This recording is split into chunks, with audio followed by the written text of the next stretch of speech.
Five Nights at Freddy's Special Delivery. The game with such a legacy that my speech-to-text that I use to write my scripts misheard me and thought I said Five Nights at Freddy's Special Deliver, which, side note, that is my new Sonic OC. But Special Delivery was an AR mobile game that was criticized for being a bit too pricey and impossible to play in public. And by a bit too pricey, I mean incredibly overpriced, and technically you could play it in public, but the only way to play Special Delivery is to hold your phone at eye level and spin around in circles. And if you see me doing this at a public park, the cops will be called on me and I will deserve it. But recently the developers cut the servers to the app after a year or two of not updating it. So it's officially the first FNAF game that has lost media. You can't play this game. Sure, technically you could say FNAF World before any updates is lost media, but you can still download and play that version of FNAF World. Outside of a fan game that's recreating the gameplay experience, and I hear is pretty good, I haven't played it yet, there's no official way to play Five Nights at Freddy's Special Delivery anymore. It just doesn't work, which is a shame for the lore of the app. When I first wrote this video, I was mostly planning to recap all the lore and talk about how good the jump scares in the game are, and that was gonna be it. It was kind of like a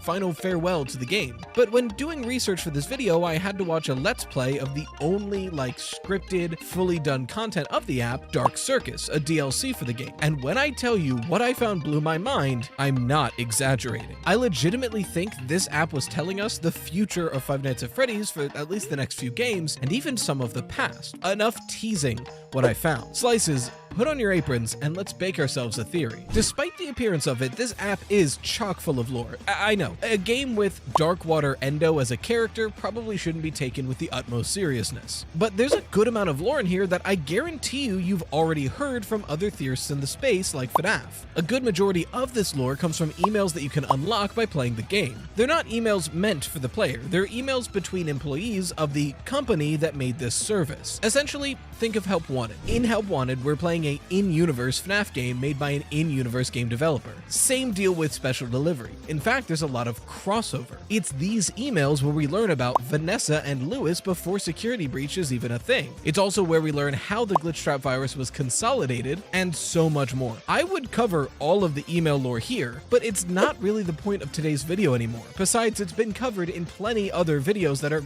very competent in doing so. Just know that this game is where those emails are from. And a lot of the community, myself included, just kind of nodded my head and went, okay, that's the lore from Special Delivery, and moved on. But that's not all. There is so much more lore in this game, specifically in the Dark Circus. It's one thing that never really got touched on in the main zeitgeist of the community as far as I'm aware. It was a paid DLC that boasted an immersive escape room experience. And as cool as a concept as that is, nobody that I knew ever played or talked about it. Mainly because it was a $20 expansion to a free AR game that most people had already stopped playing. It was also like 30 minutes of content for $20. Apparently, while the app was on the way out in the past few months, they switched it over to be able to be bought with in-game currency, but I didn't go back and play it. It seemed like a cool concept, I just didn't really have the time or feel like I needed to, and I knew it existed, I just, I didn't play it when it first came out, so I'm like, yeah, why now? And man, do I regret not playing it. Not only because it does seem genuinely fun, but it is so goddamn hard to get footage of this DLC expansion, because essentially there's like one really good walkthrough of exactly what to do and they just do what they need to do and leave. And then there's Let's Players. There's not really good footage of like, here's this wall, top to bottom. Here's this wall, top to bottom. So it's hard to search these rooms. I've watched like 10 Let's Plays trying to get every angle I could out of this DLC. So let's go over the actual expansion and break it down. The Dark Circus opens with you in an escape room themed after Five Nights at Freddy's that seems to be in some kind of carnival. The walls are thin and wooden and the floor is made of straw. It's very built up to be moved around a lot. If you've ever been to one of those farms that do hay rides and haunted houses during the fall and then take them down, it's that kind of vibe where it's definitely a shoddy building, but it's not meant to stay. The main gameplay of this escape room is looking for these fuse box looking things on the wall. Each of them need different codes and the codes can be found in the environment. You're essentially trying to search through the environment to find the appropriate codes to use at the appropriate time. And then then eventually as you're playing, when you unlock certain fuse box lock thingies, you have to do a boss fight against one of 3 animatronics. First, Ringmaster Foxy, then Balora, and then Great Escape Golden Freddy. The first 2 are on stages that are initially inactive but slowly become more active as more puzzles are solved, and the third one, Great Escape Golden Freddy, is fully within a water tank. You cannot see it until the final encounter. And then once you solve all the lockboxes and do all 3 boss fights, the event ends. And again, it's really cool. Not worth $20, but really cool. And this all seems especially interesting now with the discussion of Fall Fest being so important. This attraction lines right up with a Fall Fest, a fall-time, straw-floored, thin-walled building that you have to do an escape room in. It's like a more involved haunted house. Casey, you're purring, but you're acting like you want to play, which means you're going to attack, and I don't want to be attacked, so if you attack, I am going to put you down. Be a good boy. I know you're kind of a bastard, but be a good boy. I don't know if y'all can see, he's wagging his tail in anticipation. He wants to smack. I'm not going to let you smack. And it's not that he's annoyed. Look at his ears. Listen to him purring. He's a baby who likes to play, but he's sharp, so I don't like to play with him, at least not with my hands. But this all begs the question, if it happened at a Fall Fest, which one? After all, the Fall Fests that we know for sure happened definitively were in 1970 and 1983. And it is a pretty safe assumption that it was a running annual festival from as far back as 1970 to at least 1983. We also know that in some way, Fazbear characters are tied to it. After all, Help Wanted 1, an in-universe FNAF game, features Fall Fest of 83.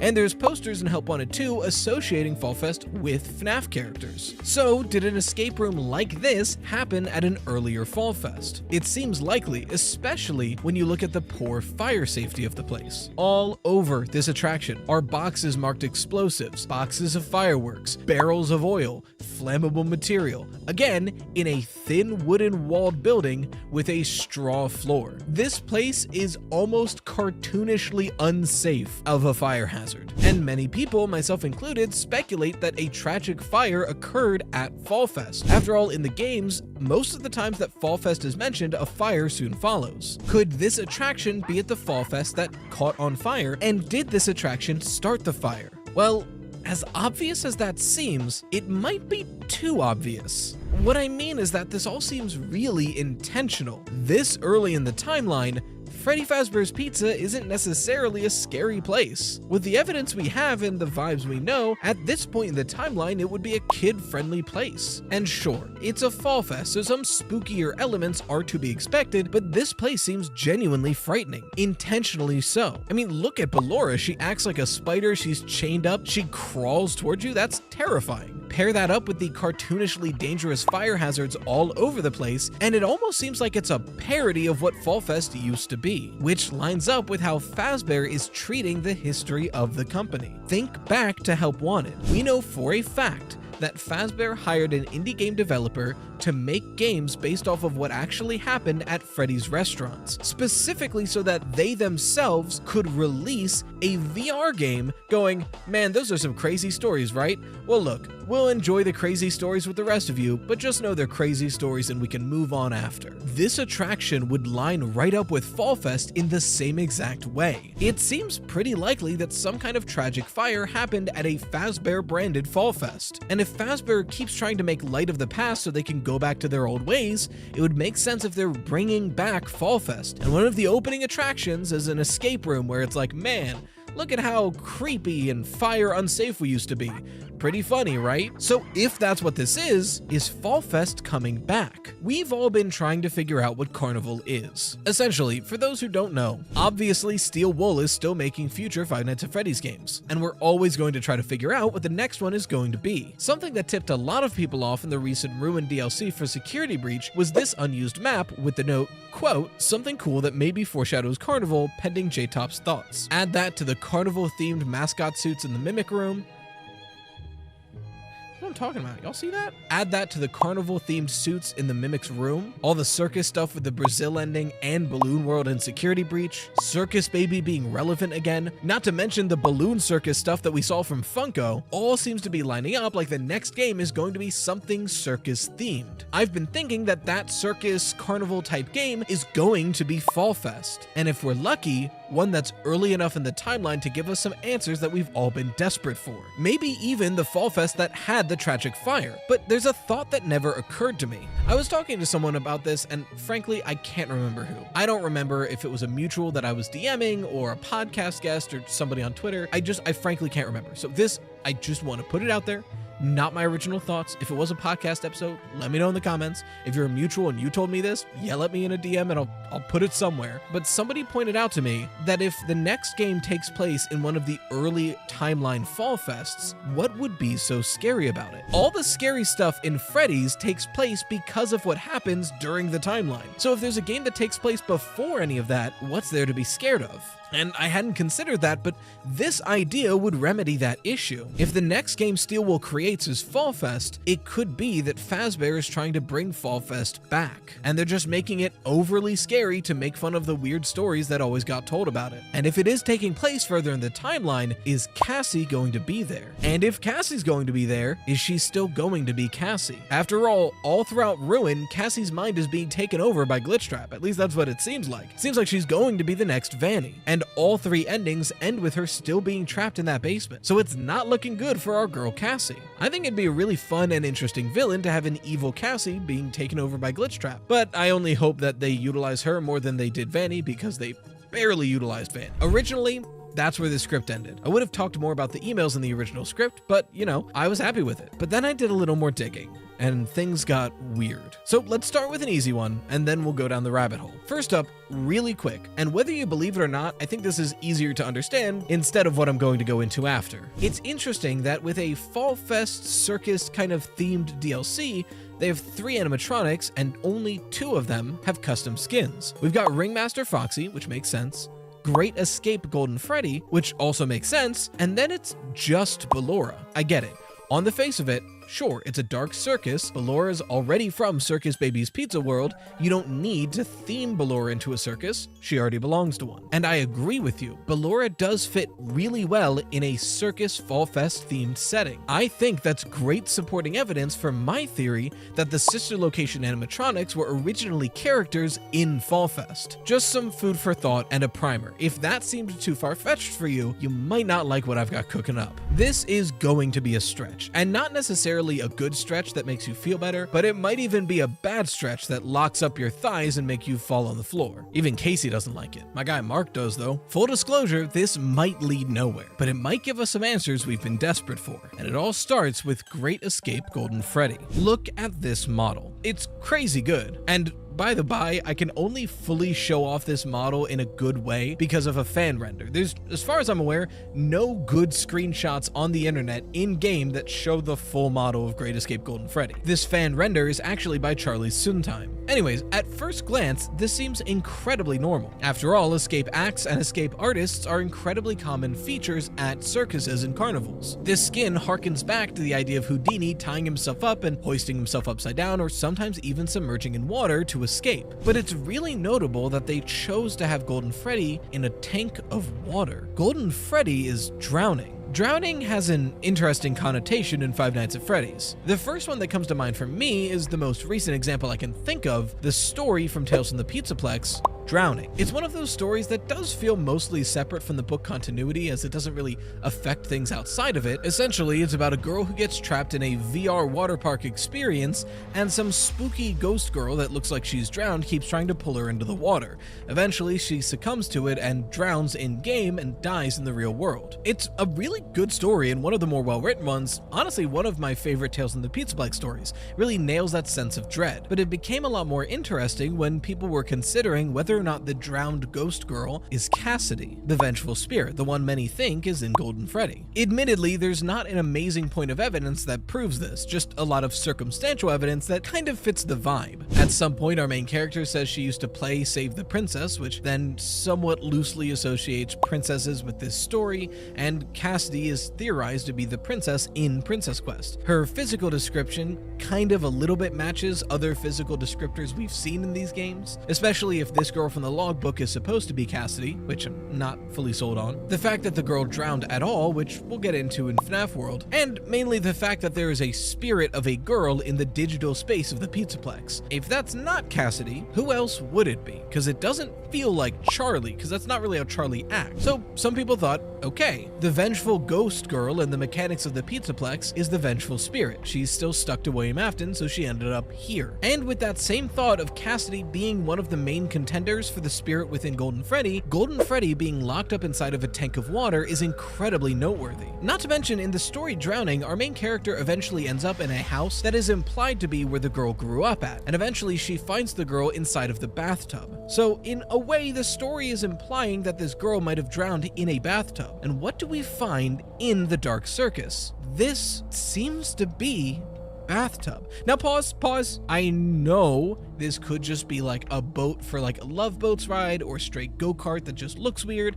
It could be a lot of things. There isn't great footage on this because there weren't any codes in it, but it does kind of look like a bathtub. But this isn't the only other reference to drowning in Five Nights at Freddy's. Both FNAF World and Ultimate Custom Night have the same Old Man Consequences area with a red lake. In both areas, you can glitch your character into the lake to get some kind of secret. I believe in Ultimate Custom Night it crashes, and in FNAF World you get this ending. Either way though, if you do it in Ultimate Custom Night, you still get the achievement in it for FNAF World. It's one of those things that weirdly connects FNAF World and Ultimate Custom Night. There's a few. But again, if the Vengeful Spirit is the one doing Ultimate Custom Night, and if Cassidy is the Vengeful Spirit, this is once again an instance where you're drowning Cassidy. So again, these themes of Cassidy, Golden Freddy, and drowning keep popping up. None of them entirely convincing, but all of them interesting. And I thought those were the only ones, but actually on a recent podcast episode with Oof Troop, they pointed out this. Because a big mechanic in Ruin is like Cassie goes into like an AR world and can go through glitched objects to essentially teleport, which is how you move around in FNAF World. No, that's a great point. And she gets deeper and deeper and deeper down into the Pizzaplex until she gets to the red lake. I never connected the fact that the lake in Ruin is red. Yeah, it's a red lake, and it has dead trees surrounding it. Huh. But that's not all. That got me thinking a lot about Ruin. And what's the first thing you see when booting up a copy of Ruin? The opening lobby where this statue of Freddy is toppled over. Mind you, this is a statue of Glamrock Freddy, but it is still a statue of Freddy that is golden. It seems like workers tried to pull it up out of the pit that it fell into, but they must have given up halfway. So one of the first set pieces you see in Ruin is a toppled over, broken golden Freddy wrapped in chains. And what's the last thing you see in the Dark Circus DLC? A toppled over, broken golden Freddy wrapped in chains. This blew me away. But there admittedly is a really important question that I am failing to answer. What the hell does this all mean? There's a possibility that it doesn't mean anything. This could just be a series of coincidences and I'm squinting too hard at it, and it's at best an Easter egg. But I feel like it has to mean something. The only thing I can think of right now that would make some modicum of sense to explain all of these plot threads is the reason Cassidy is the vengeful spirit is because instead of just killing her like William Afton did the other kids, he specifically drowned her. And a death that frightening and that painful is what made her so vengeful in the first place. But that doesn't feel right. Something doesn't add up there. Scott has always been very responsible when talking about the victims in FNAF and never really delving into the details of what William did to them. It's always been very oh, he killed them, period. So to have an important plot point be the method of how he killed one feels off. Not only that, but if William Afton drowned Cassidy, where the hell did he do it? Does Freddy's just have a bathtub in the safe room? It doesn't really make a lot of sense. So that feels like a departure from the franchise. But I can't think of any other explanation for why there's all this drowning associated with Cassidy. So that's where I'm leaving the theory for today. Here is all my evidence and all my findings and all the information I could think of. What do you think? There are countless debates in Five Nights at Freddy's, and many of them are genuinely unanswerable. Things like what's inside the box, because apparently even Scott doesn't know, or what this funky little guy in FNAF World is. But one debate rings true amongst the entire fandom as truly a head-scratcher, and that is, what does the secret minigame in Midnight Motorist actually tell us? I have my take on it. I made a full video on it not 9 months ago, but something something major dropped a few weeks ago that gives us nearly a confirmation on one of the main aspects of this minigame. So we need to talk about it. Slices, put on your aprons, and let's bake ourselves a theory. So what is Midnight Motorist? Well, technically just this purchasable minigame within FNAF 6, or Freddy Fazbear Pizzeria Simulator. It's one of the many arcade games you can buy and test to earn tokens in the pizzeria. But when you play this game, right before it ends, there's this missing section of wall on the bottom of the screen, and if you go through it, you actually gain access to a separate minigame in the files labeled as Later That Night, leading many to speculate that this secret lore minigame takes place after the security puppet minigame, in which Charlotte Emily gets killed and left outside of a Freddy's. Note the similar raindrops and tire tracks. Whether or not that's true, Later That Night sees us driving a purple car through a wooded road and visiting various stops. The first one we can visit is this clearing in the woods with a strange lump in it. Then we can go to this building called Junior's. If we try to enter, this green man tells us, quote, "Come on, you know you can't be here. Don't make this more difficult than it has to be." You then leave.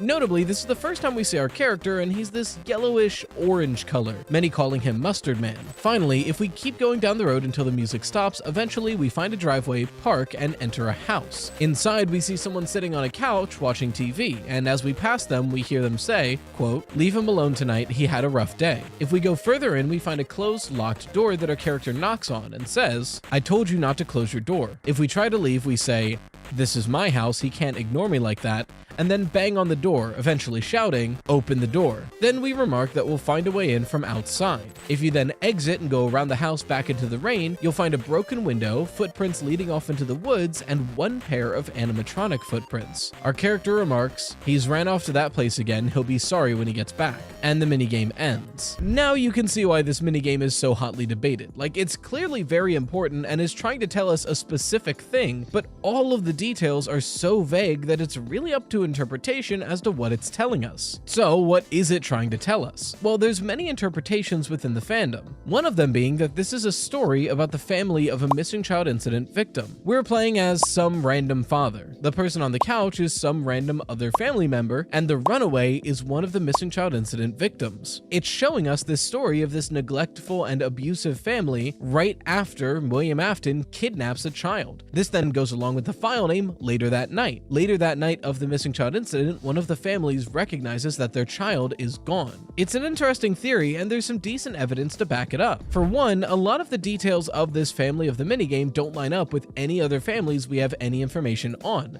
so it might be a family we don't know yet. Furthermore, Fruity Maze, another secret lore minigame in FNAF 6, features another missing child incident victim, Susie. So if this minigame is about a missing child incident victim, then why not this minigame? And possibly the strongest evidence for this theory comes from Ultimate Custom Night with Toy Chica's high school years. After all, Toy Chica is William Afton. And like, I get it, haha, funny clip, but Daco is right here. Like, this is Toy Chica describing methods to kidnap children. It's completely reasonable to assume that these are methods William Afton used to kidnap children, especially since one of these lines up with Fruity Maze. In Fruity Maze, William Afton lures Susie to the back room by saying her dog isn't dead, he's just over here. And that lines up with this line from Toy Chica. "I told him that someone ran over his dog in front of my house.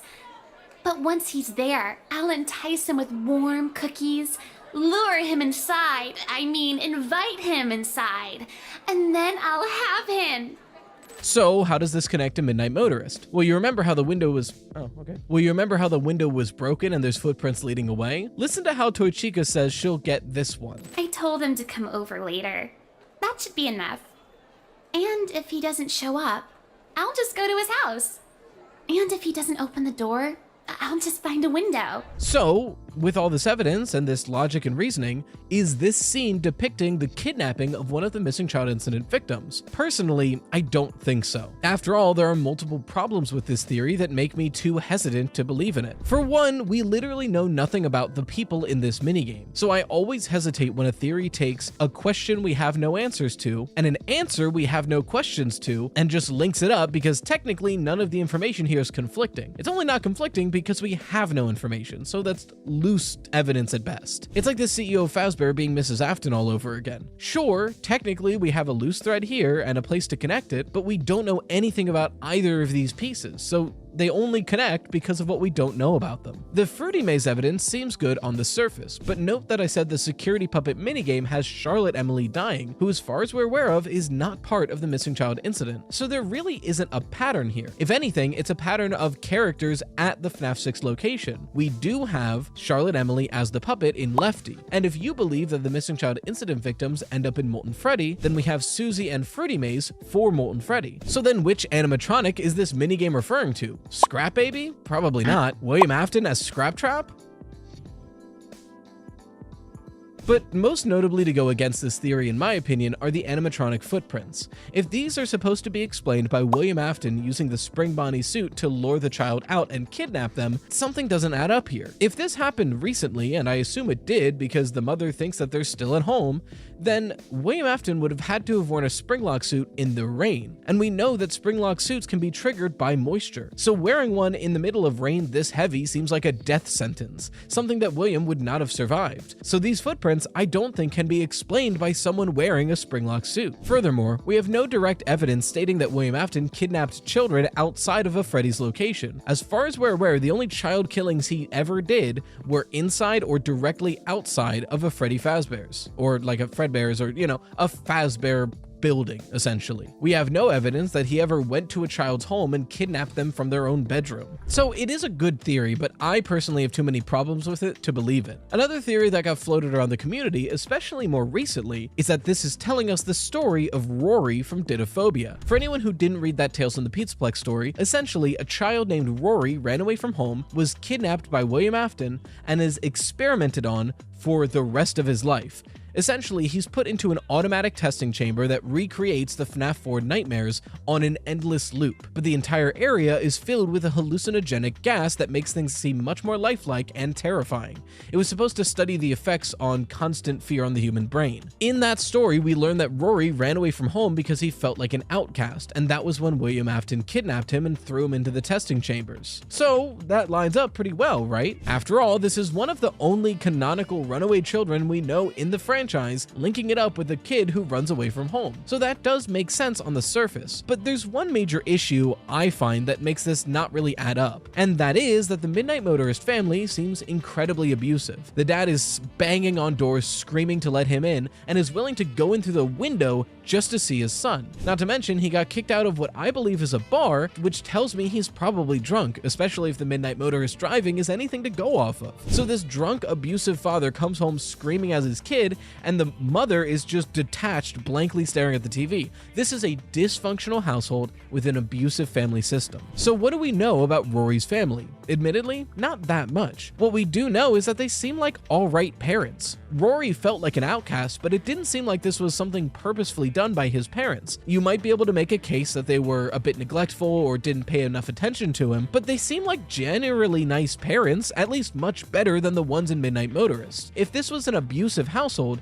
I'm sure William would have brought that up to continue to manipulate Rory to stay, but he doesn't, because I don't think they were. So these families are so different that it doesn't really make sense, and different in a way that isn't necessary. I understand that sometimes changes need to be made as the story continues to stick to a current story that makes more sense in the present tense. However, this detail would have realistically not affected anything within Didophobia. So the fact that this detail that wouldn't have changed the major story, if more accurate to the games, isn't accurate to the games, I think that's on purpose. So if it isn't Rory, and if it isn't a random missing child incident victim, what's another theory in the community about this minigame? Well, a very common one I've heard is that the mustard man is William Afton. Michael Afton is the one sitting on the couch, and the crying child is the runaway. On the surface, the logic here I think is pretty solid. After all, William has been historically depicted in purple, just like the color of his car, but I hear you hesitating. This guy is not purple, he's more of a yellow color. Well, in the very same game, William Afton is associated with the color yellow when wearing the Spring Bonnie suit and speaking in yellow font. Personally, I see this as an intentional showing of the two sides of William Afton. The happy one he presents to the real world, and the darker inside he only presents to his victims.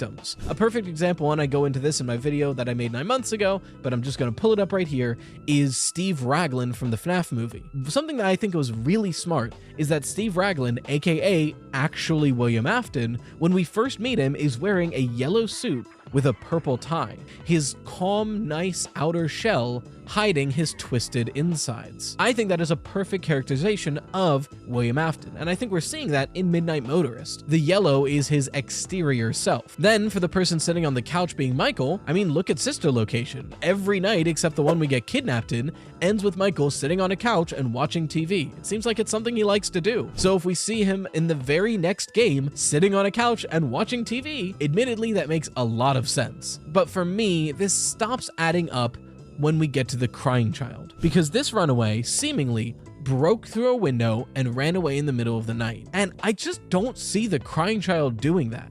We only get one game of characterization for the crying child, and in that entire game, the crying child is solely a sobbing mess who cannot do anything but crumple into a ball and cry. So why would he break through a window and sprint away? That seems like a drastic change of emotional pace for this character for me, let alone because of an animatronic. After all, he seems terrified of animatronics. And even still, if the animatronic is the cause of this, what animatronic would have been outside his window? It just doesn't quite make sense. But I will say, of the common theories in the fandom that are not the one that I currently believe, this is probably the one I believe second most. And that's because it is very close to the one I believe. The theory I believe for Midnight Motorist is that William Afton is the mustard man, but the person on the couch is Mrs. Afton, and Michael is the runaway child. In the theory I made 9 months ago, I state that this is a moment after the crying child has died, later in the night that William Afton killed Charlotte Emily. Some of the details around this game have changed since I made that video after working on a timeline this year. The most up-to-date version of what I believe about this minigame is that William Afton goes to kill Charlotte Emily to try to convince Henry to help him in his plan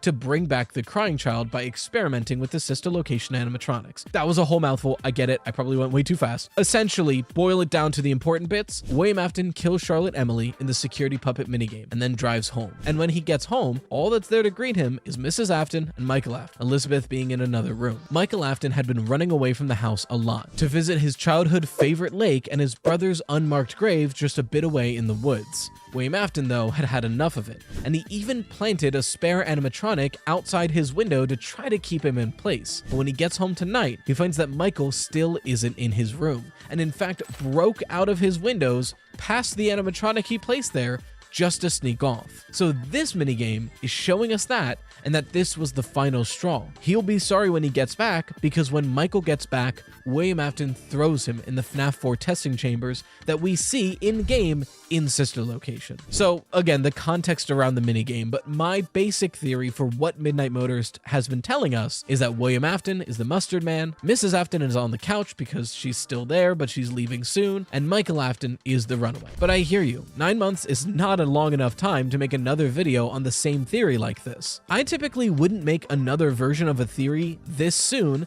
unless I've changed my mind or something really important happened. So what happened? What mind-shattering, lore-exploding FNAF game could have possibly come out that have repercussions for the entire FNAF timeline? Yeah, I'm not kidding. I'm exaggerating for a bit, but I'm 100% serious. So if you guys somehow missed it during the FNAF Anniversary Week, one of the weirder, but one of my favorite releases we got was a demo for 5 Laps at Freddy's, an Unreal Engine kart racer all about Five Nights at Freddy's made by the team over at Click Team. It's very silly, it's very fun. The demo is filled with bugs, but they're working to fix it, and the base game itself is really fun. I will say, Click Team, this is the biggest platform I've ever talked about this game. If you are somehow watching this, I need this message to get to you. Besides adding online multiplayer, which is a necessity if you want this game to be a success, please do 3 things and you will have a very fun, good kart racer on your hands. 1, right now, if you're drifting into a turn and you drift too hard, you'll go 180 degrees and go backwards. That feels weird and bad. You should only be able to go 180 degrees if you're holding the e-brake button or like the reverse button. If you're just drifting, you should not be able to do that. That feels weird. Change that parameter. 2, when you're going vertical, it shouldn't hurt your momentum. Right now, going up hills slows you down a bit, especially in the sinkhole, and that's probably just a physics thing, but it happens on jumps too, and this is really important. Hitting a big jump and then landing kills your speed and momentum, which feels really bad. A good example of this, again in the sinkhole, is when you're leaving the salon section into that wide open track. That's a huge jump where you should be boosting, and then you lose all of that speed you just gained. It feels really bad. Find a way to keep your momentum after a jump. And third, off-roading is way too punishing right now. You have a timer, which makes sense, and it slows you down. Both of these on their own are fine. Even together, it's a perfectly acceptable system. However, the aggressiveness that it slows you down off-road I think is too much. You basically go to a snail's pace and then have 2 seconds to get back onto the track. Most of the time, you can't even get there. So the moment you go off-road, you're respawned and you lose a bunch of stuff. I think this off-road system is fine, but you should slow us down less off-road. Not take away the slowdown altogether. You should still get slowed down when you go off-road, but just less than it currently is. And if you want a playtester, please, my DMs are open. Anyway, rant aside, how could this game possibly have relevant lore inside of it? Well, one of the tracks is literally called Midnight Motorist. Yeah, I'm not kidding. Like, this is the Later That Night minigame with the original Midnight Motorist sprinkled in as well, with a really cool homage that in night mode, it almost looks one-to-one with that arcade game. Really well done stuff here. But now we can explore this minigame in a detailed and 3D environment to see anything we might have not been able to see in the original. Although, to be honest, this map doesn't reveal too much. We get some nice shots of juniors, and we even get to see the lump, but admittedly, this lump is probably the only lore-relevant detail of this map, and that being, it's not just this mound that we saw in the minigame, but a large rectangular bump. In my opinion, this is a lot more grave-like, and it, in my opinion, supports my interpretation that the crying child is buried here. And actually, there's a pretty funny Easter egg that if you go out of bounds underneath the ground to try to clip into this lump to see what's in there, there's some dev text that literally says, "No secret lore here," which is a very funny Easter egg. Like, props to y'all, that's really good. So if the Midnight Motorist map isn't the big lore reveal of this demo, what is? Well, the car named Midnight Motorer, which is literally the purple car from the Later That Night minigame, adorned with a Spring Bonnie antenna topper. So, Orange Guy is William Afton. Confirmed. Case closed, right? Well, kinda. One of the big points of contention surrounding this game is if we can even take whatever lore it presents seriously. After all, every other side game so far in the franchise has been outside of the game's continuity, and accepted as such immediately. Things like Freddy in Space 2 and 3, Fury's Rage, not FNAF World, that's a mainline series game, but things like those side games that Scott made by himself. There's silly bits in it and fun references to the lore and weird mashups,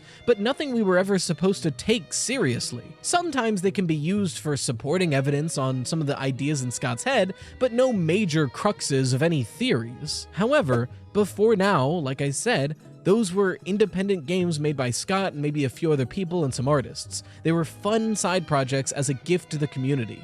That's all. 5 Laps at Freddy's is a full racing game made by an independent team of developers, officially being produced for Five Nights at Freddy's and promoted by Scott Cawthon. So important that it was the second to last reveal for the 10th anniversary of Five Nights at Freddy's. So we have to consider this seriously and look at the game and decide if we think it's in the continuity or not. Well, it can't have literally happened because it's like a kart racer. Like, that can't be something that occurred naturally in the timeline. But I've heard the argument that it might be an in-universe game. After all, the Steam page presents it as an in-universe game for the continuity. So, is it? I would buy that if not for the sinkhole level of the demo. And although technically Fazbear does know about the sinkhole because of the epilogues and them trying to turn it into a museum, it was closed off and forgotten soon after. So outside of some corporate execs, which might have already been a part of Glitchtrap's empire, the only 4 humans we know of in the games that definitely knew about this sinkhole are Vanessa, who probably wouldn't tell anybody about it, Gregory, who would probably keep it to himself, Cassie, who so far does not make it back out of the sinkhole as far as we're aware, and the protagonist of Help Wanted 2, in my opinion, Cassie's dad, who dies at the end of the game. So none of these people are going off to Fazbear to make a level for Kart Racer. Again, technically, someone at Fazbear could know about this because they were going to make that a museum for the Pizzaplex, but nobody who works at the Pizzaplex knows about it, so I would wager to bet that this got hidden and pushed aside like a lot of the other parts of Fazbear's history. So if this game doesn't take place in the continuity timeline, and this game doesn't exist as an in-universe game within the timeline, can we take the lore that it presents seriously? Well, for now, I'm going to use this game much like I do the Silver Eyes novel trilogy. Does this game take place in the timeline? Most definitely not. But it's built with the same blocks from the same franchise that we already know about. So if there are any major themes or huge aspects of lore in this game, then I'm willing to take it into consideration for the main timeline. And this car is something that exactly fits into this definition. Like, if there's a map that has a poster of Montgomery Gator in like Fredbear's, then I'm willing to be like, it's set dressing, it's probably not in continuity, probably not serious, a fun Easter egg. But if one of the major cars, the Midnight Motorer, has this spring body antenna topper right in like the main point of the game, if Scott didn't want that there, it wouldn't be there. So the fact that he's willing to have this be one of the 3 cars of the demo, I think says a lot. So that's where I'm at.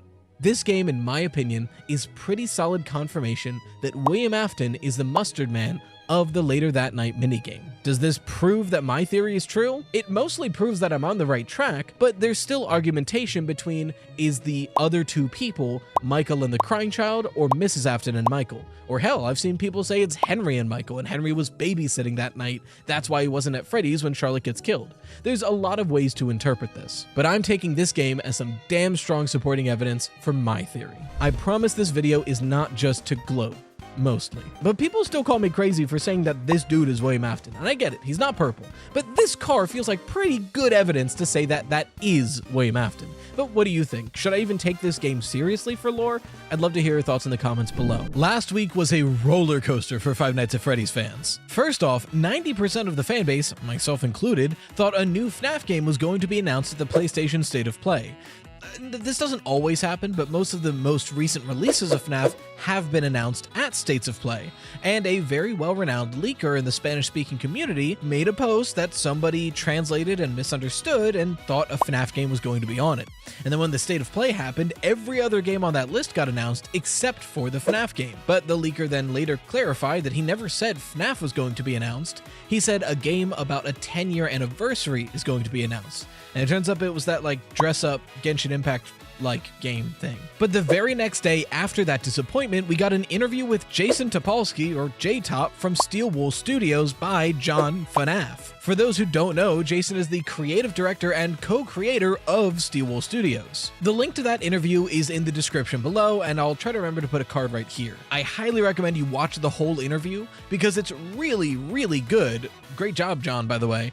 But it gives you a great insight onto the back end of Steel Wool Studios, the development process, and what we're going to discuss about today, the lore. I'm only going to be going into the seemingly out of nowhere massive lore drops that came from this interview. Now, going into this, keep in mind this is an interview and it's stuff people said, not planned things inside of a video game. So when you talk about stuff like this, it gets a little parasocially and like psychoanalytical, where you're like trying to guess what people meant by the words they said. So take it with a grain of salt. It is an interview, not like a planned, here we're put this in a video game specifically for X, Y, and Z reason kind of thing. But some huge lore points were brought up and we have to talk about it. So Slices, put on your aprons and let's bake ourselves a theory. And keep in mind what Jason himself said. I would suggest that people that might get incensed or a little bit adamant about their point of view, that this is the only correct answer, it has to be this. And then they push other people down, or they're so opinionated and they can't change their minds or anything, that people need to be a little more malleable. They need to be a little bit more open. So just be cool. Also, happy Pride! As a reminder, I'm non-binary, I go by any pronouns because I don't really know if I have a gender at this point, and I am pansexual. And if you have a problem with pride, go fuck yourself, you're not welcome in this community. Bye! Let's start with some of the more general things that aren't direct information, but still good to know and especially worthwhile if you're going to be theory crafting. In the development of Security Breach, one of the main goals was to show us a functional and nice to be at Pizzaplex to then contrast it with what is going to be ruined later. That way when we see it broken and in disrepair, it's more impactful. Jason even goes on to say, Ruin specifically evolved. Okay. But we always knew that the story didn't end there. Right. You always knew you'd need some DLC. Wanted to do DLC. So even though Ruin wasn't specifically planned when Security Breach was in development, they always had an idea that they wanted to revisit this Pizzaplex within this game to show that decrepitness. And we even see a microcosm of this idea within Security Breach itself, giving us the Glamrock animatronics, which are at times threatening but not scary, and then giving us their shattered forms that are more frightening. Going more into Security Breach and its design, he also lets us know that there are parts of Security Breach that either seem insignificant or don't make a lot of sense, specifically because they are linked to things that will be revealed later on in later games. The example he gives is Gravity Falls, an amazing show, but one that's very, very dense. And later on in that show, when we got reveals of mysteries like Bill Cipher and the Stanford twins and all of this stuff, little things from early episodes of that series started to make more sense and have more context to them.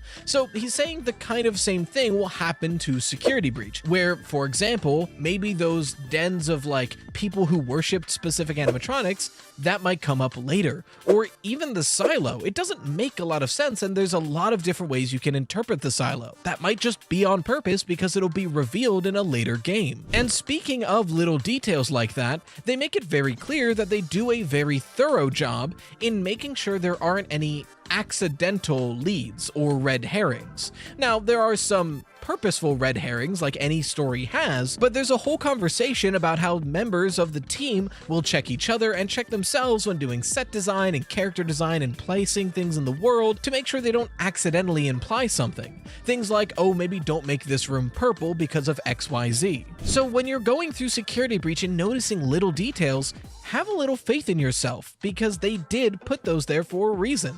Now, granted, he also explains that some things just go there because you need to build a game. But if you see something, say something. Who knows? You might just be right. And before we move on, to clear up some miscommunication I've seen online, at some point Jason brings up what he calls YouTube bait. And some people took this as there are things in these games that don't mean anything, but are specifically there to farm engagement. That's not what he said. Play the clip again. I'll make these comments where I'm like, oh, I'm going to do this thing in YouTuber bait.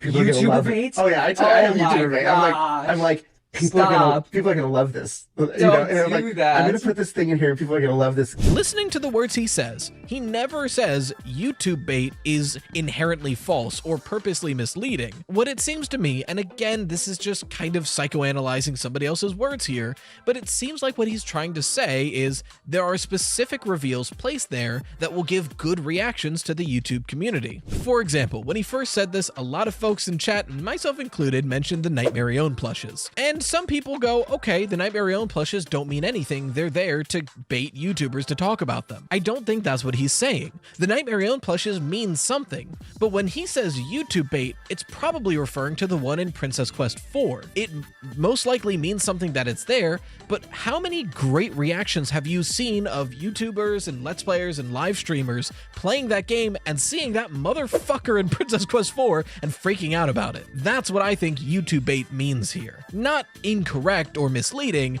but just intentionally put to give a big reveal. But that's enough general information from the interview. Let's get into the real meat and potatoes of this video. And we'll start with what is admittedly the biggest stretch of the points I'm going to make, but we'll get into the bigger and bigger reveals as the video goes on. The other points I make in this video are direct statements from Jason about the games, but this one is more of an implication. When talking about Chica's voice box from Security Breach Ruin, an interesting phrase was used. John asked if Chica's voice box was originally part of a grander side mission on Ruin to repair all 4 animatronics. And Jason's response was very interesting. Well, you can play it where you do. You know, You play Ruin? You're helping them all. Like In Ruin. in Ruin. You know, when you compare like Gregory to Cassie, Cassie is like she's like the healer, repairs. She's Yes. You know, she helps. Her natural inclination is to help the animatronics. Yes. I could see Chica. I could see Roxy. Yeah. Freddy. She's kind of was Too far gone. That's too far gone. Too far gone. Yeah. But And Monty? too far. So that doesn't really. Yeah, Monty's too far gone. But Yeah. But Chica and Roxy, she's able to. Right. You know, it's like, why did she Interesting. put herself in so much danger for her friend? This gives us, honestly, a lot of characterization and information about Gregory and Cassie and the way they function in the story. For one, it instantly sets up a dynamic between Cassie and Gregory as foils. But think about the implication of what this could mean. If you view Ruin as Cassie fixing the things that Gregory has done, then what we encounter is Gregory's fault, or something that happened in Security Breach. Now think about why this would matter with specifically the animatronics. If Freddy is too far gone to be repaired by Cassie because of what Gregory has done, that means the Freddy we see in Ruin is the same Freddy we saw in Security Breach. And if this Freddy and Ruin Freddy are the same animatronic, then that is incredibly solid evidence that the Princess Quest 3 ending from Security Breach is the canon one. When Ruin came out, there was a big debate about what the game says about the endings of Security Breach. After all, we find comic book pages drawn by Gregory about all of the other endings in Security Breach except for Princess Quest 3. And we see Freddy with the exact same damage in the exact same location of the Princess Quest 3 ending, even without a head, which is taken away in the good Vanny ending. So some people, myself included, assumed Princess Quest 3 to be the canon ending, but there is good counter evidence for this. After all, there's Vanny graffiti all over the Pizzaplex after Security Breach. So in the good Princess Quest ending, Vanny is destroyed. How is that possible? Furthermore, on the foot of the Freddy in Ruin, there's a prototype stamp, one that is not visible in Security Breach. We don't see that at all. So there was talks that this might not even be the same Freddy, and thus no definitive answer on which ending from Security Breach is canon. And to be clear, there still isn't a definitive answer. But if what Jason is suggesting here is true, and this Freddy is this Freddy, then the Princess Quest 3 ending being the canon Security Breach ending makes the most logical sense, which gives us a lot of information. For one, Vanessa is freed from Vanny and Glitchtrap, and her, Gregory, and Freddy's head escaped from the Pizzaplex. But if that's true, then what about the Vanny graffiti? And how does Vanny show up in Help Wanted 2, a game that pretty much has to take place after Security Breach? Oh, we'll get to that. Another point, if Princess Quest 3 is canon, what about the prototype stamp on Freddy's foot? Is it possible that the Help Wanted 2 protagonist put that there when trying to repair animatronics? We're not even sure if he was repairing animatronics, but with what he does with Roxy and Roxy's Salon, and Chica's hand being next to a toolbox, it seems likely. So maybe the prototype stamp was part of that. Not to mention, if the Help Wanted 2 protagonist is Cassie's dad like many believe, it would further link them together. If Cassie is a healer, so is her father. And we know that Cassie's father had a Faz wrench, which is something Fazbear technicians had, and if he was a Fazbear technician, he would have the knowledge necessary to try to repair these animatronics. But that's not all we learn about Ruin from this interview. Up until this moment in the interview, we mostly got vague hints to lore and talks about non-lore stuff from FNAF, and Jason was being very careful as to not confirm anything. But then he said this. The mixes machine in Ruin. I'm not going to ask, like, what does mixes stand for, because I know that's a big secret, but I've noticed, and I feel like people in the community have noticed, that it looks a lot like the Whopper. the Whopper machine from the 1983 movie War Games. Yeah. Was this intentional? And how often when creating your games do you reference back to like movies from your past? You know, there's always good reference in other movies and television, Right. or images of the time periods that you're looking at. That is deliberately supposed to be an older machine. So Okay. the Whopper being like a good example of like, hey, here's a supercomputer, right? But it's old. Before computers are like this big. Yeah. Yeah. Did you hear that? Nexus was intentionally designed to look like a much older piece of technology. And when I tell you this question made me feel so vindicated, you gotta believe me, because I've been saying this. Look at the build of this machine. Everything in this room is older. The forklift, the canisters in the back, even the console. But the Nexus machine is aged. It is rusty and bulkier than anything in that room. The paneling even is reminiscent of that 70s stained glass tile system that a lot of aesthetics used back then. This thing is much older than the rest of the technology in here, or at least has been here for a good time longer. Sure, plenty of people have been saying this, but I've had people in my comments be like, nah, that's just a random coincidence, you're crazy. Now, it should be noted, in the past I used this connection to imply the purpose of the Nexus machine, because in war games, the Whopper machine is essentially an AI program that's training itself on war data to give up the best possible solutions for wartime strategy, which kind of sounds like the Mimic. And that's still a worthwhile connection, but Jason is clear here that this is more so a reference to how a lot of supercomputers from media at the time looked, not necessarily specifically Whopper, but drawing that connection is still useful for many reasons. After all, War Games came out in 1983, showing us what people thought supercomputers looked like at the time, which would place the creation of Nexus somewhere in the late 70s to early 80s. This may even link it up to the creation of the Mimic. After all, Gregory in Ruin states that the Mimic is very old and they're not quite sure what it is. And in Tales from the Pizzaplex, Edwin Murray creates the Mimic when they're still creating other animatronics for Fazbear, which not only implies that the Mimic is very old, after all, he's very old in the modern Tales stories, but that means the Nexus machine could be as old as the Mimic itself is. But if it is, what was it used for? After all, in Ruin, the Nexus machine conceals and traps the Mimic in the basement, but those uses of it are modern. It's in an AR world with nodes and use the Faz Wrench and the Vanny Mask, all pieces of technology that are novel to the Security Breach Pizzaplex. So I still think it's possible that Vanessa or Vanny or Gregory, or hell, Cassie's dad, could have been the one to modify the Nexus machine to trap the Mimic in the basement. But as far as what it was originally built for and its original purpose, it's hard to say. I still think that it was most likely made by Henry, but that's mainly because I think Henry also created the Mimic in the game's timeline. If you believe the Tales from the Pizzaplex books are fully canon, then I feel like your best option would be Edwin Murray for the Nexus machine. But regardless, it's hard to nail down what the purpose of this machine was originally intended for. Maybe just to create the Mimic One program? It's hard to say. And finally, I saved possibly the biggest reveal for last. One of the most direct and repeated and clarified quotes in the entire interview. For, when we were talking about endings and resolutions for, instead of having a giant Vanny. Yeah.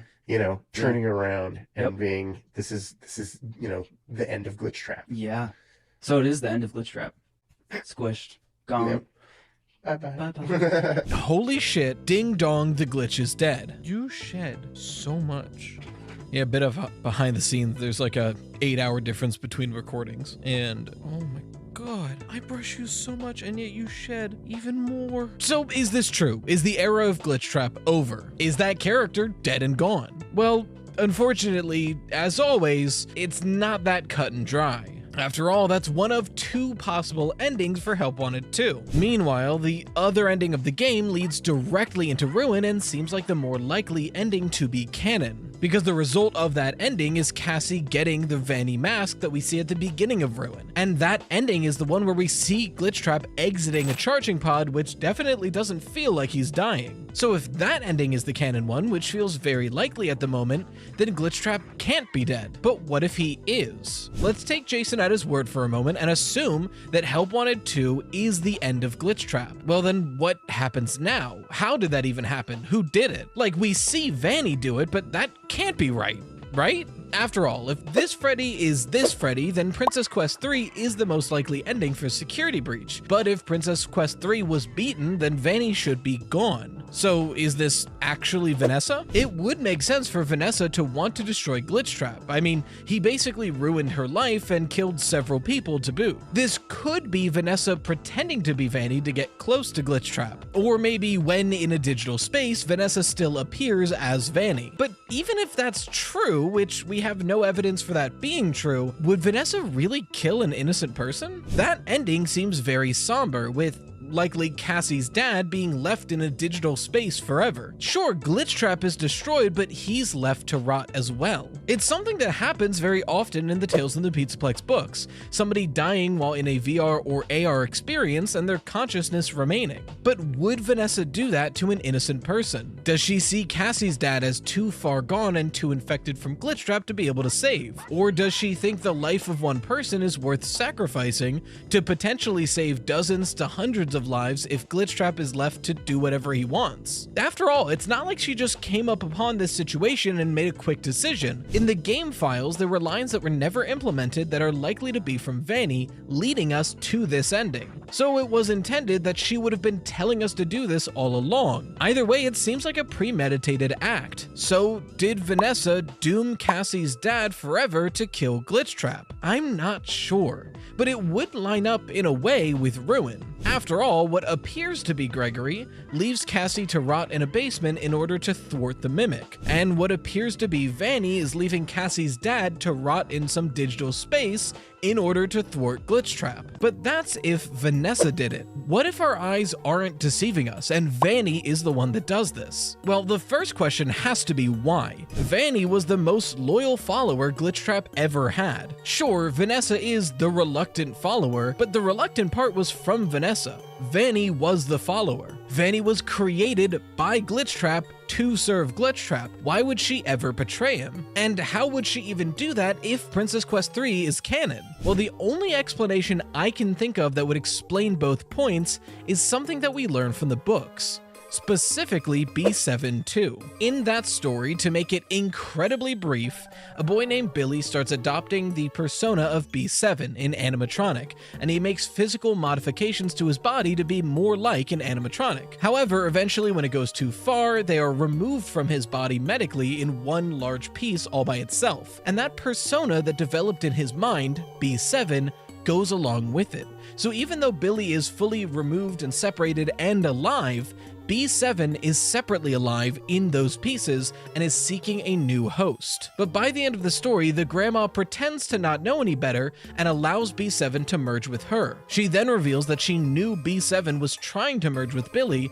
and that she was terminally ill. So instead, she tricked B7 to merge with her, and then she threw herself from the stairs and died, killing her and B7 in the process. So why does this matter? Well, if this can be applied to any persona made within someone's mind, if Princess Quest 3 was beaten and Vanessa leaves the Vanny mask at the Pizzaplex, Vanessa might think that Vanny is no longer, but Vanny may still be conscious, trapped in that mask, waiting for its next host. Then eventually, someone who worked at the Pizzaplex comes back to see what happened and try to help the animatronics, and the Vanny mask finds its new host, Cassie's dad. I'm gonna refer to him a lot, and I don't want to say Cassie's dad every 5 seconds. So, real quick, I personally believe that Cassie's dad is also the Bonnie bully from the FNAF 4 Nightmares. I also think that Cassie's dad is Jeremy Fitzgerald from FNAF 2. All this to say, I think the protagonist from Help Wanted 2 is Cassie's father, named Jeremy Fitzgerald, and Cassie's full name would be Cassie Fitzgerald. So, moving forward for the rest of this video, I'm just gonna say Jeremy when referring to the Help Wanted 2 protagonist. When Jeremy finds the Vanny mask and puts it on, although Vanny would want to take over his mind, Glitchtrap likely had other plans that we see in Help Wanted 2. The main ending we see where you collect these toys, Glitchtrap somehow materializes in a way, and then Cassie retrieves the Vanny mask. But if this were to happen, Vanny would be discarded. It seems like Glitchtrap is the one taking the reins. So instead, secretly through this mask, Vanny reaches out to Jeremy and instructs him to collect separate things to save the Pizzaplex, and he finds Princess Quest 4 in doing so. And once he's as deep as it goes in that vulnerable transient VR state, he allows for Glitchtrap to take over his mind. But while they're in there, Vanny just has to leave them both behind. Once they're trapped in that digital space and Glitchtrap has melded with Cassie's dad's mind, Jeremy's mind, then Vanny just can kill them right there, killing them both and freeing herself from any influence, becoming her own character. And once that's done, she just needs to find one new host. And that's why, even though Jeremy has a Vanny mask in Help Wanted 2, the beginning of Ruin sees the animatronics trying to find a new host for the Vanny mask, because Vanny can finally take over someone's mind herself. But I hear you. We see Cassie retrieve the mask in the main ending of Help Wanted 2. How could she retrieve it in the other one? My best guess?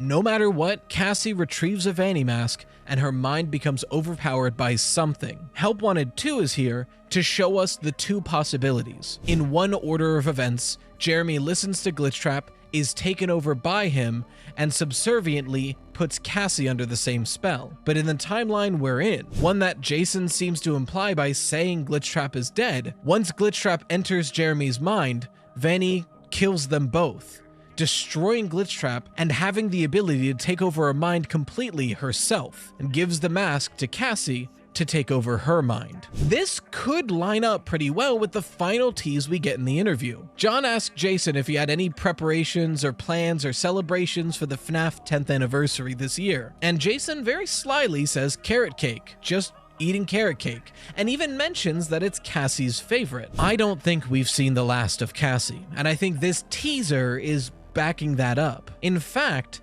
I think we might just see the inverse of what happened with Security Breach, doubling down on Cassie and Gregory being foils of each other. In Security Breach, we see Gregory and Glamrock Freddy being a duo as the protagonists of the game. But in the next Five Nights at Freddy's Steel Wool game, we might see Cassie as Vanny and the Mimic being a duo of antagonists. Regardless of what you think of my admittedly wild speculation near the end there, the near confirmation that the Nexus machine is much older than we had figured, and that Glitchtrap is dead, is huge. So do with that information what you will. After nearly a decade of fans asking for it, Five Nights at Freddy's and Dead by Daylight finally had a collab. And what we got... I'm so sorry. With fire, and you'll get burned. Great atmosphere. And the fun one is a Fazbear special. was possibly the best and most accurate depiction of Springtrap we've ever had. And also, somehow there are massive lore confirmations hidden in the chapter as well. So Slices, put on your aprons and let's bake ourselves a theory. But before we get into any of it, I hear you. Can we actually use a collaborative chapter in Dead by Daylight for canon lore in Five Nights at Freddy's? Yes. So about Springtrap. Alright, but for more of an elaboration, obviously the chapter in Dead by Daylight is not within the continuity of Five Nights at Freddy's. Otherwise, Springtrap wouldn't be around at all in the games, as he gets taken by the entity right after he's formed in Follow Me. But Scott did work very closely with the team when they were creating this chapter, and everything was seemingly approved by Scott Cawthon himself. Not to mention, the map itself, Freddy Fazbear's Pizza, is directly stated to be inspired by FNAF 1 and the movie iteration, which are also two different continuities of this story. So personally, I'm taking the Dead by Daylight chapter in the same way that I take the books and the movie. It's not directly canon, but these interpretations are approved by Scott and are relevant to the major story. So while minor details may be different, or entire plot lines like Springtrap being stuck in the fog, characterization and general tidbits are likely still the same and carry over, especially since we get little to no characterization of William Afton or Springtrap in the games themselves. He's usually just an enemy, and we get some voice lines of him. Whereas in the movie and in the Silver Eyes, and now in this Dead by Daylight chapter, we get good on-screen characterization of these characters, so we can better understand their mentality and their motivations. So all this to say, who really is William Afton? Well, he's a cringy, theater kid-ass, pathetic old man. And it's also probably the best characterization of Springtrap we've been given so far. Leaving that so far in there because we still haven't seen Matthew Lillard's Springtrap, and I am hopeful. For the most part, the online reception of the chapter has been positive, but as always with Five Nights at Freddy's, there's a very vocal, angry minority of fans who hate this chapter for various reasons. But one of the most hotly debated topics is the characterization of William Afton himself, of which there's really two camps. Some people, like myself, love the characterization we're seeing here of Springtrap as this over-the-top, theatrical killer, and other people are wrong.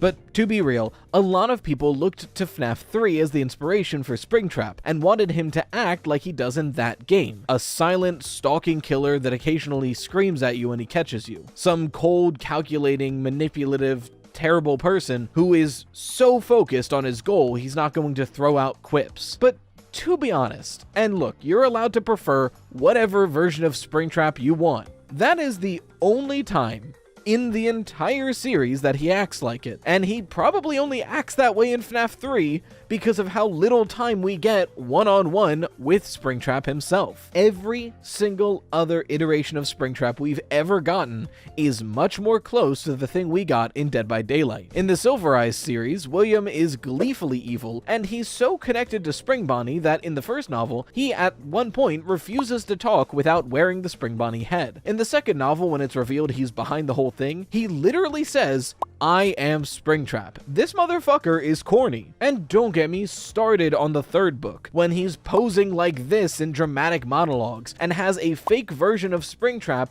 singing a song about how he's besting the person he's about to accost. William Afton is obsessed with being perceived as a grand evil. It's one of the most interesting parts about his character. Not only is he a horrible person, but he loves it. And he loves the attention and fear that he gets from it. He's obsessed with being perceived as evil, more than he is at being evil, frankly. And this isn't just in the books. I mean, look at how he acts in the movie. Once it's revealed that he is Spring Bonnie, he's rhyming and making songs, stabbing his daughter, and then yelling at people. Like, he is being over the top and showy. But I hear you.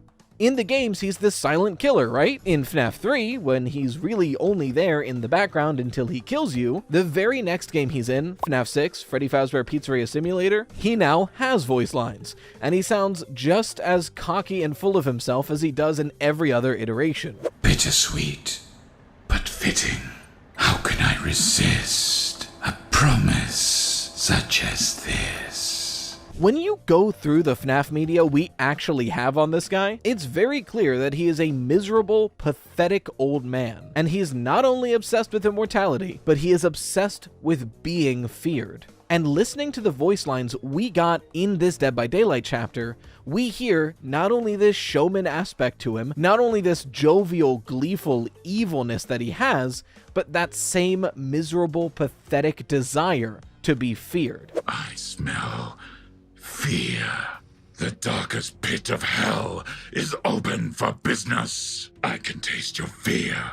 Scream louder, please. William Afton, and by extension Springtrap, has always been driven primarily by ego. And it's an ego that's very fragile. It's one of his biggest weaknesses. It's one of the reasons why he falls for the Pizzeria Simulator in the first place. Granted, he could be lying, but he even states that he knew that the Pizzeria Simulator was a trap, but he was curious and he was sure that he could get out. And the interpretation we get in Dead by Daylight perfectly encapsulates it. Agony Addict on Twitter said it best. Quote, I love how Afton is constantly desperate to see the survivors fear him in these. Even now, he's literally begging for people to fear him. Even now that he's in control, he's still so pathetic. It's perfect. This is quite frankly the best Springtrap has ever been.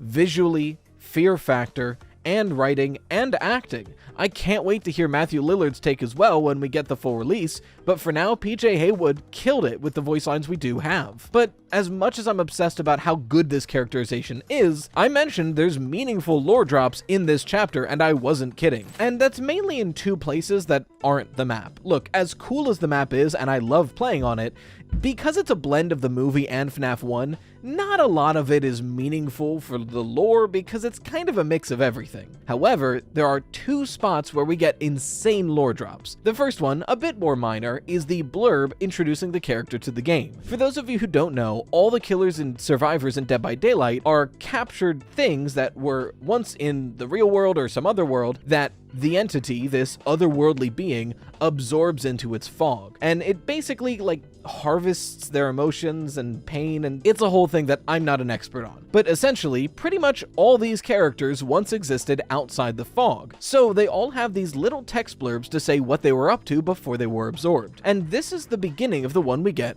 for Springtrap, the animatronic. Deep within the abandoned Freddy Fazbear's Pizza, William Afton ran from the ghosts of his victims. He frantically put on his beloved Spring Bonnie costume, the disguise he wore while committing his heinous crimes, to hide from the pursuing spirits.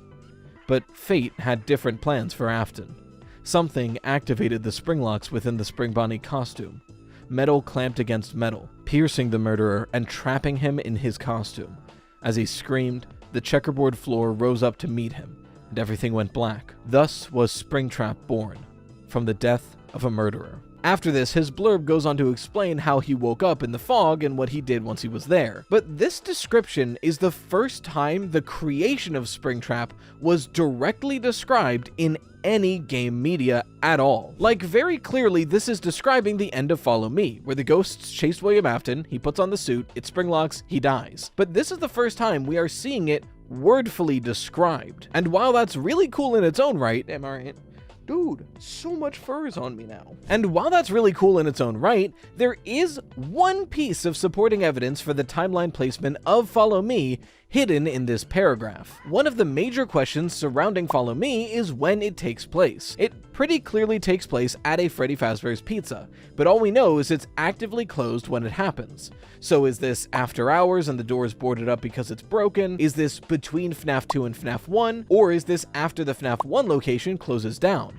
Is it before the FNAF 2 location opens up, and that's why the animatronics look like this? There's a lot of questions going into when Follow Me takes place. And I think the wording here implies and somewhat supports the idea that Follow Me takes place after FNAF 1, because it uses the phrase abandoned Freddy Fazbear's Pizza. As far as we know, up until FNAF 1, anytime a Freddy's location closed, they were actively trying to reopen it and actively seeking new investors to continue the business. The MCI papers mention that Freddy Fazbear's Pizza looked for an investor for years until finally giving up the search after the MCI and closing its doors. But that must have been very soon before the opening of FNAF 2. After all, if the MCI happened in 1985 and they were looking for at least a year, that brings us to 1986. That's only a year in between. I would call a restaurant in that timeline closed, not necessarily abandoned. And then as far as after FNAF 2, the newspaper directly states that they hope to reopen Freddy's sometime in the future when they can secure funding, meaning that at this point, the Freddy's brand isn't abandoned, it's just bankrupt and looking for a new investor. Whereas, after FNAF 1,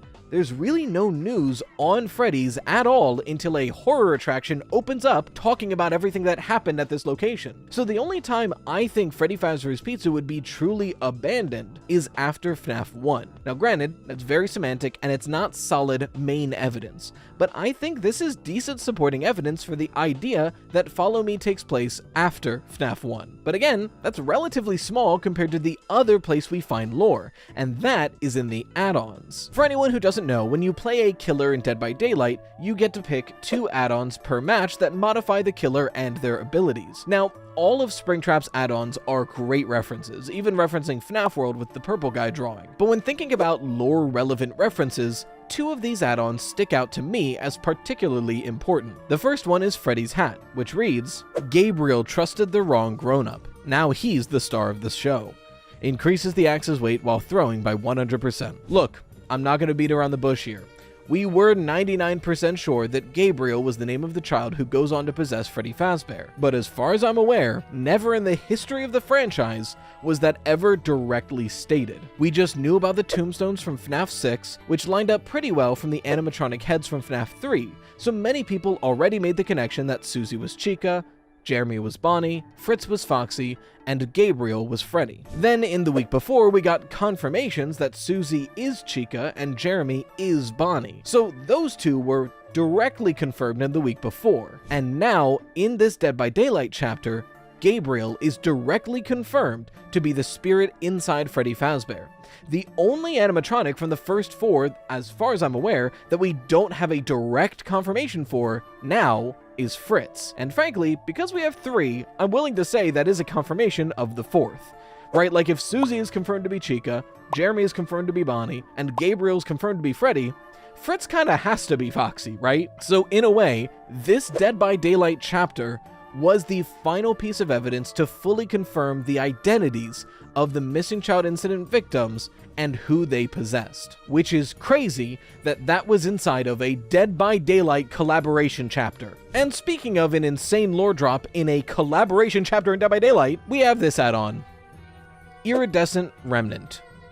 Molten metal in the right hands, it's the key to immortality. It's like an alright add-on. But Remnant. It's literally on-screen Remnant with a silhouette visual with it. Keep in mind, like, this is the 3rd time ever in the franchise of games that Remnant is directly mentioned. And the first time was a footnote in Blueprints. And the second time was FNAF AR, where it was weird floating orbs that didn't line up with any other iteration of Remnant. This is, and I'm not exaggerating, the first meaningful description of Remnant in any game ever officially connected to FNAF. Ever. Like, the books go a lot more into Remnant and how it works. The games never did until this moment. This is the first time that it is directly and correctly described as possessed metal. Now, they don't say possessed, they say molten metal and the key to immortality.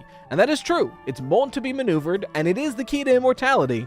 And this is the first time any video game officially connected to FNAF has ever mentioned that. Up until this exact moment, we kind of just assumed that Remnant worked the same way that it does in the books, because we had no game evidence to say otherwise. So it was like, yeah, okay, the games don't say much about Remnant, so we can assume the books are true about this. And hey, we don't have to assume anything anymore. Dead by Daylight, of all places, confirmed that Remnant does work pretty much how we see it work in the books in the games, which is, again, frankly, insane. Even in the big 2025, we're still unsure about some key parts of Security Breach, one of the biggest being what happened to Glamrock Bonnie. Plenty of people have made theories and attempts on trying to solve where exactly he disappeared and why. I myself have tried on 2 separate occasions. Recently, there was a Reddit post that had an incredibly strong argument I had not heard before, but suddenly, all of that has been blown out of the water due to a fairly descripted portfolio post. I'm not kidding. Slices, put on your aprons and let's bake ourselves a theory. So what did we know about Glamrock Bonnie to do all of this theorizing with? Well, in Security Breach itself, the information of Glamrock Bonnie was interesting but admittedly sparse. We had this drawing, which seemed to be of Glamrock Bonnie.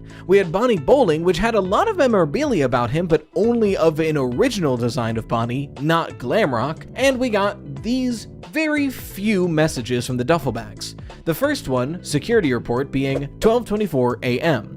Bonnie is seen leaving his green room in Rockstar Row heading east toward the atrium. 2:40 a.m. Bonnie enters the East Arcade. 4:12 a.m. Bonnie enters Monty Golf. And we also had retheme. Management report. The bowling alley needs a retheme. While most of the Bonnie art was removed, kids keep asking, where's Bonnie? Do we have an officially approved response? But luckily, Ruin gave us some more information to work with. One of the first bits of information we get about Bonnie is on this Monty alligator ride, the one that we see Monty enter from in Security Breach proper. Going through it ourselves this time in Ruin, we see that there's this sort of narrative that the Pizzaplex has established, that Bonnie stepped down from Starlight to give Monty his big chance to shine. But obviously that's not what happened, they're fictional characters. Later on, when you collect the Bonnie plushie, Cassie states that Bonnie was her dad's favorite, although he never told her what happened, again implying that something happened here. And finally, the big bit of lore we get, the main bit of lore we get, is that if you turn off every single wet floor bot throughout the game, you gain access to a secret room in Bonnie Bowling, the back corner, behind the lanes, of which you see the destroyed Glamrock Bonnie surrounded by 4 more wet floor bots. Turning all 4 of those wet floor bot signs off, Bonnie's glowing eyes also turn off. It's notable that this version of Glamrock Bonnie not only has a broken bowling ball around his head, but green paint around the claw marks on his chest. He's also on top of a cutout piece of carpet that is not from this area. It is an insane Easter egg that you can find. But all of this in mind, I and many others assumed that Monty killed Bonnie. After all, Monty seems incredibly violent. Monty's claws allow him to play bass guitar, which is what Bonnie would have done before. And after Ruin, we found a destroyed Bonnie with green paint all over his wounds, as if it rubbed off of Monty while attacking. However, it was technically unclear. We had no confirmation besides the evidence we had. And some people had other interpretations. One of my favorites was made by Bonjonzi on Reddit. Bonjonzi cooked with this theory. I will link the entire Reddit post in my description for your perusal, and I do really think you should check out their full theory.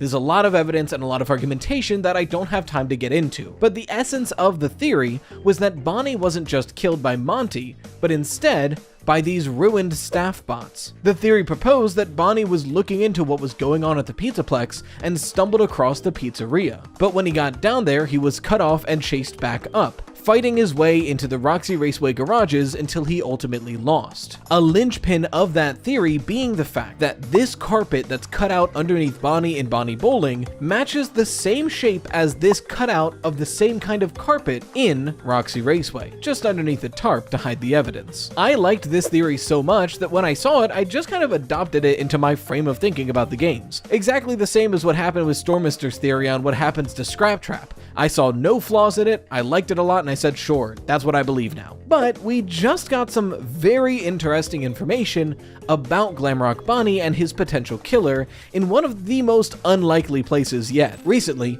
game designer Julia Redden from Steelwool Studios posted her portfolio on her personal website, and with it there's small sections of commentary with the work that she's done thus far for several companies. It's honestly a really impressive portfolio, and I love the format. I might steal that for my own portfolio at some point. But the reason I bring this up is that somehow this too is lore. When talking about the work she did for Five Nights at Freddy's Security Breach Ruin, she brings up the Monty boss fight, and in it she wrote, after the player braves the water and does a puzzle while in the water, specifically designed to give the player a panic moment, they're treated to a cinematic where Monty is electrocuted by a neon sign of a character he killed. Players who pay attention to the story can enjoy the irony. So if this is true, Monty definitively killed Bonnie. This is a great time for Step On Up to come out. Now I want to be very clear here. This is not the same thing as a direct confirmation from Scott or anything like that. And we should not go around taking this as gospel because we don't want to get anybody in trouble. We don't know what was approved to say or what was, in the line of thinking of this stuff. But where I think this comes in handy and why I think this is useful is that she is part of the Steelwool team. And by the time of Security Breach Ruin, Scott Cawthon was saying what the story is supposed to be to Steelwool, something he didn't do for Security Breach. So if this is the mindset the team at Steelwool had when making Security Breach Ruin, I think it's fairly safe to say that this is great evidence for the fact that this is what the story is supposed to be. Monty killing Bonnie. So if that's certain, do we just go back to the theories we had 4 years ago, that Monty was a jealous wreck or Vanny was manipulating Monty to kill Bonnie? I don't quite think so, because that's not the only information we got about Monty and Bonnie. Because, 3 months ago, Peak dropped. One of the many things we learned about the lore in Secret of the Mimic is that Fiona Murray actually designed plenty of the Fazbear characters herself before they were Fazbear characters. One of the most important examples for this theory is Montgomery Gator, although granted he looked a lot different back then. But not only did we have this large cardboard cutout version, but there was planned to be this Monty Springlock. So this was an important character designed by Fiona Murray. So I hear you. How does Fiona designing Montgomery Gator affect the modern lore of Five Nights at Freddy's? Well, it's important to note that M1's main personality is trained off of Fiona Murray, to the point that later in M1's existence, she assumes that she is the real Fiona, talking about herself as Fiona would. When David dies, she tells Edwin, "You need to bring him back. You did it before." Not saying you need to recreate him as a robot, she sees their creation as literally bringing these people back. So for all intents and purposes, M1 to herself is Fiona. So taking that in mind, consider what's going on if Monty kills Bonnie. That would mean in the Security Breach Pizzaplex, a Fiona Murray designed character destroyed the character that is most closely tied to William Afton, Bonnie. Imagine that narrative mixed in with what Mimic Custody is suggesting about what M1 is doing right now. I've been going on and on about the climax of the current plot of Five Nights at Freddy's for the past several videos. It boils down to Mimic Custody, this somewhat joking theory name I came up with. The idea being that by the time of the Pizzaplex, there are 3 warring factions, if you will. The faction led by Glitchtrap himself, the guy we meet in Help Wanted, who's been in every game since. Glitchtrap, I believe, is sort of an M3, or a new iteration of the Mimic program that's been trained on William Afton specifically, trying to recreate him like M1 tried to recreate Fiona. His current goal is to materialize in the real world, and to do so he needs a body. I think the Mimic endoskeleton in the basement of the pizzeria is his current target, but he needs to find a way to wipe M2 from the Mimic so there's an open spot for him to enter his own code into. The second warring faction is Fiona, or M1. Her goal is the same as it was in Secret of the Mimic. She just wants M2 to be David again. She wants to fix M2 by resetting him back to his initial training. And then there's M2 itself, which seems to be a third party in this situation, who doesn't want to be made into Glitchtrap, but similarly doesn't want to be reset into David. M2, by all intents and purposes, seems to want to continue being M2,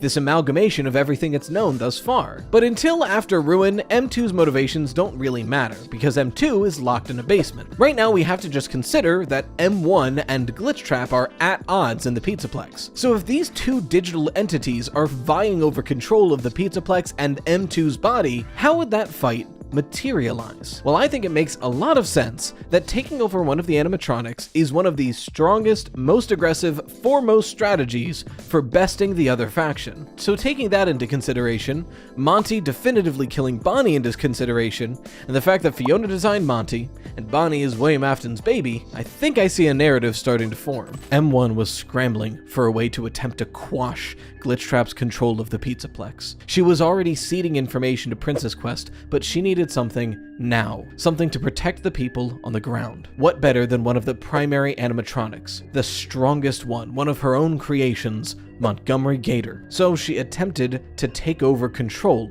of the animatronic, but Glitchtrap was still in his system, so the takeover made him generally unstable. Fiona was able to get the reins to some extent, but Monty was violent and would lash out to everything around it. Glitchtrap, sensing that this was an issue, sent Bonnie over to go deal with it, Bonnie being his go-to animatronic for his fondness for the character. So he has Bonnie leave the green room and look for where Montgomery Gator could be, until ending up at Monty's Gator Golf, obviously. But by the time Bonnie gets there, Montgomery Gator is still battling the world around him for control, and in the fight, Glamrock Bonnie is destroyed. This is one of Glitchtrap's favorite pawns now gone, but M1 can't celebrate the victory. She doesn't want to lose her foothold. If the staff discovers that Monty destroyed in another animatronic, he would be deactivated for safekeeping for now. She needs to keep Montgomery Gator active. As violent as he is, he's her only foothold as of now. So after the dust settled, she has Monty drag Bonnie through the tunnels secretly into Bonnie Bowling and hide his body away, not to be found. So now Monty is somewhat under M1's control, and is still safe. This was an okay first attempt, but M1 learned that Glitchtrap is too powerful to just overwrite. She can't control an animatronic he's already got his fingers inside of. There needs to be an opening to fill,